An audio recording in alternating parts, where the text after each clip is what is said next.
Vamos entonces a la segunda parte del argumento. Vimos en la presentación anterior una visión de cómo está Colombia y las empresas colombianas en particular en términos de sus esfuerzos de innovación.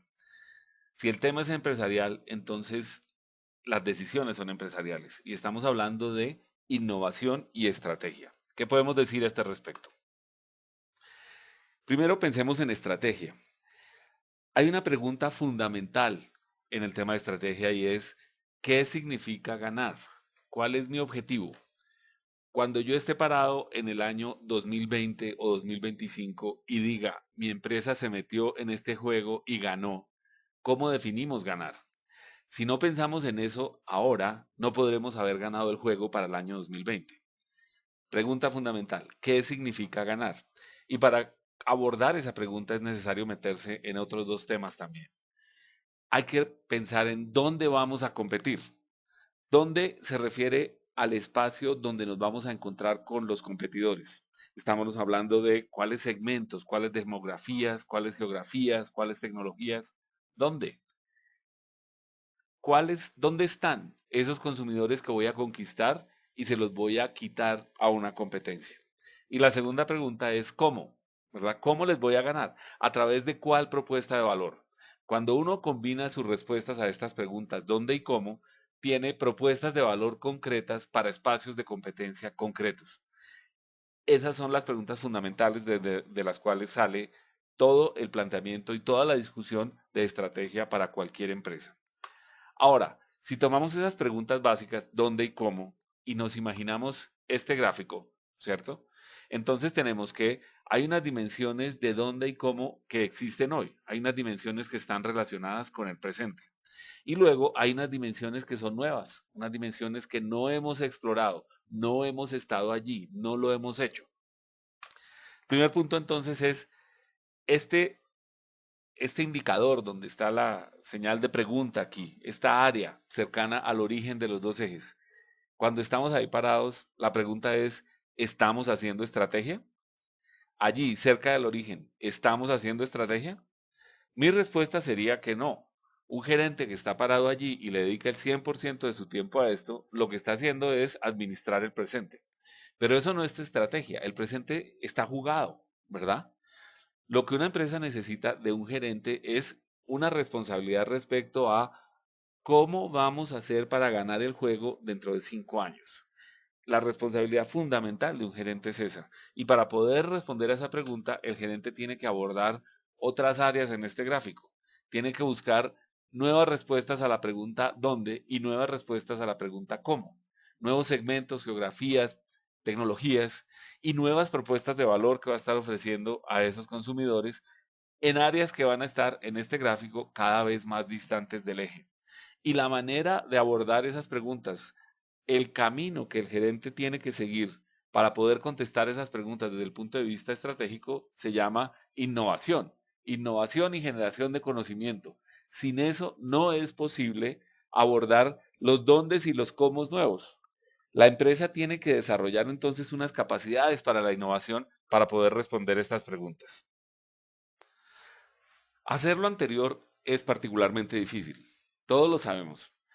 Todas las empresas están de acuerdo con que es indispensable hacer innovación. Sin embargo, son muy pocas las que logran ser exitosas en sus proyectos de innovación. Vamos a ver aquí una razón por la cual esto es tan difícil.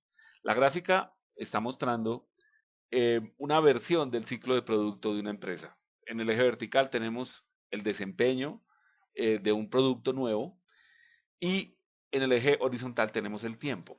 Y lo que estamos diciendo es que las empresas van cambiando su cultura de acuerdo con el tiempo que lleven desarrollando sus productos. Veamos. Al comienzo de una empresa, cuando está ofreciendo sus nuevos productos, la pregunta central que determina su cultura es, ¿este producto funcionará? Pensemos, por decir algo, en el momento en el que se inventa el bombillo por parte del señor Edison y luego eso termina en una gran empresa eléctrica, un gran conglomerado eléctrico que termina siendo General Electric. Eh, en el momento original, la gran preocupación es, ¿este producto nuevo funcionará? Una vez que se ha superado esa etapa inicial y sabemos que el producto funciona, la pregunta cambia. Ahora es, ¿cómo podemos llegar a una escala relativamente importante, suficiente como para que esta empresa valga la pena? ¿Cómo podemos hacer 100.000 bombillos al mes? Ese es el tema. Y luego, estamos en un momento ya de empresa madura, donde estamos compitiendo con otros jugadores de gran tamaño. Y la gran pregunta es, ¿cómo podemos hacer este producto más rápido, más barato, más puntual, más eficiente que la competencia? Ese es el momento de la madurez. Cada una de estas preguntas realmente determina un momento en el desarrollo de una empresa, determina una cultura en el desarrollo de una empresa. La cultura organizacional, el momento inicial, cuando decimos funcionará este producto, está asociada a la experimentación, está asociada a la búsqueda, al descubrimiento de cosas nuevas. Es un momento caótico en la vida de una empresa donde se ensayan muchas maneras de hacer antes de encontrar lo que va a ser los procesos definitivos de la empresa. A medida, en cambio, en que vamos avanzando, pues la pregunta cambia y ya no somos tan exploradores, ya dejamos atrás el descubrimiento, estamos haciendo lo que sabemos hacer. Eso se expresa aquí en estas palabras. La cultura inicial es de exploración, la cultura de la empresa consolidada es de explotación. Y tiene todo el sentido. En el momento inicial tenemos que entender cuál es el camino por que debemos utilizar para que esta empresa llegue a existir. Cuando la empresa existe y tiene años de existencia, la pregunta fundamental es cómo podemos explotar lo que ya sabemos hacer. ¿Cómo podemos lograr los mejores indicadores a partir de lo que dominamos muy bien? ¿Cuál es el problema? Que hoy en día las empresas no se pueden quedar en su fase de explotación. Hoy el entorno y la sostenibilidad nos está exigiendo que tenemos que estar desarrollando nuevas curvas de estas todo el tiempo. O sea, una empresa madura tiene que también ser capaz de generar nuevas curvas de desarrollo para nuevos productos. ¿Y cuál es el problema? El problema está aquí, que en un momento dado le estamos pidiendo a la empresa que al mismo tiempo tenga una cultura de explotación y también una cultura de exploración. Y ahí hay una extraordinaria contradicción. En el mundo de la exploración, la experimentación y cometer errores son el camino. El error es el amigo de la exploración, porque solamente cuando nos equivocamos podemos saber si estamos descubriendo o no estamos descubriendo. En cambio, en el mundo de la explotación, esa filosofía de descubrimiento se vuelve peligrosa, porque lo que buscamos en un mundo de explotación es cumplir, tener pocos errores, ser muy puntuales, ser más baratos y más eficientes que cualquier otro. En ese mundo de explotación, el error es algo que se paga carísimo, ¿verdad? Y por eso es que se habla, las empresas grandes están metidas en sus temas de 6 sigma, donde el objetivo es llevar al error a hacer algo que se mide en 10 milésimas de probabilidad.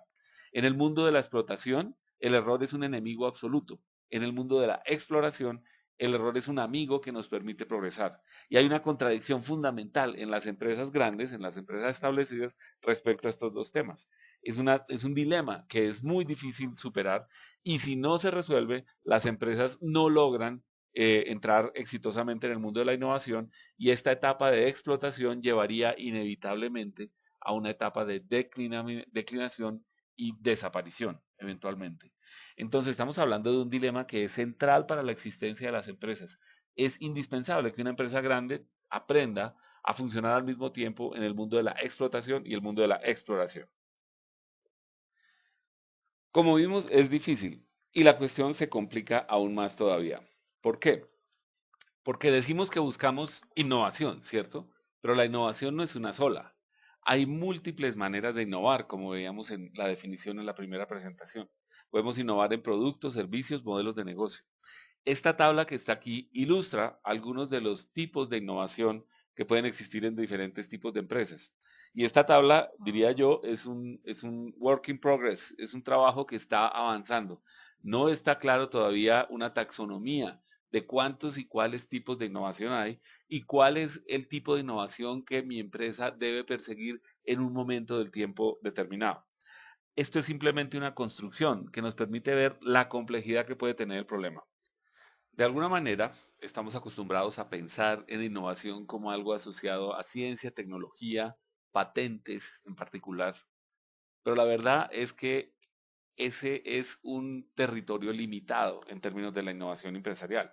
Solamente algunas empresas, en algunos sectores, en algunos modelos de competencia, basan su innovación en patentes y en ciencia y tecnología. Esta tabla nos muestra algunos casos. Por ejemplo, hay sectores en particular como la farmacéutica, la química, petroquímica, por supuesto, los electrónicos, el desarrollo de materiales, donde las patentes son la base de la innovación y, si se quiere, la base de la competitividad. Ese, sin embargo, no es el único caso. Existen industrias grandes, de muy gran tamaño, globales, donde las patentes son solamente un componente del problema de la competitividad y de la innovación.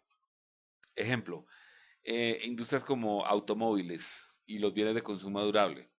Las patentes allí son importantes y alguien podría argumentar crecientemente importantes, pero de lejos que no son la única modalidad de innovación y no son la única fuente de innovación que genera ventaja competitiva. Los temas de procesos, los temas del liderazgo técnico y del mecanismo, el know-how general que maneja la empresa en el mundo, es materia de innovación. A través de innovación se logra ventaja en esas áreas y son temas que no tienen que ver con las patentes. Son temas que no se pueden patentar. Sin embargo, son fundamentales para la competitividad en industrias en estos sectores como automóviles o consumo durable. Y luego tenemos otros sectores donde las patentes pues realmente tienen un lugar muy marginal, o por lo menos lo han tenido hasta ahora. Por ejemplo, en el mundo de la moda, el mundo de las confecciones. Es verdad que están surgiendo nuevos materiales y nuevas telas donde las patentes son fundamentales. Y es posible que nos estemos desplazando a un mundo donde en nichos importantes del tema de moda, las patentes sobre las telas se conviertan en una base fundamental de la competitividad. Sin embargo, hasta ahora y en general es difícil que llegue a ser esa una situación mayoritaria, pues en términos generales hasta ahora lo que importa, lo que le genera ventaja a una empresa de moda no son sus patentes, es el tema del diseño en general, el tema del manejo de las marcas, el tema de todos sus secretos de mercadeo. Las empresas de moda están innovando permanentemente en esas áreas, pero eso tiene muy poco que ver con las patentes. También hay grandes diferencias en innovación entre la innovación gradual o incremental y la innovación disruptiva. La innovación incremental, como su nombre lo dice, plantea progreso gradual, plantea nuevas formas de hacer las cosas, pero estamos básicamente progresando sobre las mismas dimensiones como ha sido definido el juego en el pasado. Esa es la innovación incremental. Al lado izquierdo, en el eje horizontal de este gráfico. La innovación disruptiva, por otro lado, plantea una ruptura con las reglas del juego del pasado. Ya no estamos hablando de entregar mejor de lo mismo. Ya no estamos hablando de soluciones que se parecen a las del pasado, pero tienen desempeños superiores. Esa sería la innovación incremental. Cuando decimos innovación disruptiva, estamos diciendo hemos cambiado las reglas del juego. Vamos a hacer las cosas de una manera completamente distinta a las del pasado. Los criterios del pasado ya no son los que importan. Un ejemplo puede ser en la industria del acero. La innovación incremental era toda aquella innovación que llevaba a que las siderúrgicas integradas hicieran acero de mejor calidad y tuvieran mayor productividad a partir de avances y propuestas novedosas. Tenemos innovación también interna y externa. Podemos hacer innovación hacia adentro de la organización, podemos modificar nuestros procesos, podemos modificar la manera como nos organizamos, podemos tener innovación organizacional. Pero también tenemos innovación orientada hacia afuera. Si es incremental, está muy concentrada en hacer mejores los productos y servicios que tenemos hoy. Y si es innovación estratégica, está completamente concentrada en plantear cambios fundamentales en la forma como los usuarios finales se encuentran con nuestro negocio a través de cambios en el modelo de negocio. La innovación del modelo de negocio está en el centro de todo. En este curso vamos a estar hablando todo el tiempo de innovación en el modelo de negocio. Aspiramos a poder plantear innovaciones en el sentido de la disrupción, innovaciones hacia afuera, innovación disruptiva, que nos permita llegar al tema de innovación estratégica. Todo el tiempo considerado desde el centro del cuadro, que es la innovación en el modelo de negocio. ¿Cómo son los procesos que permiten llegar a esa innovación en el modelo de negocio? Es lo que vamos a ver en la siguiente charla.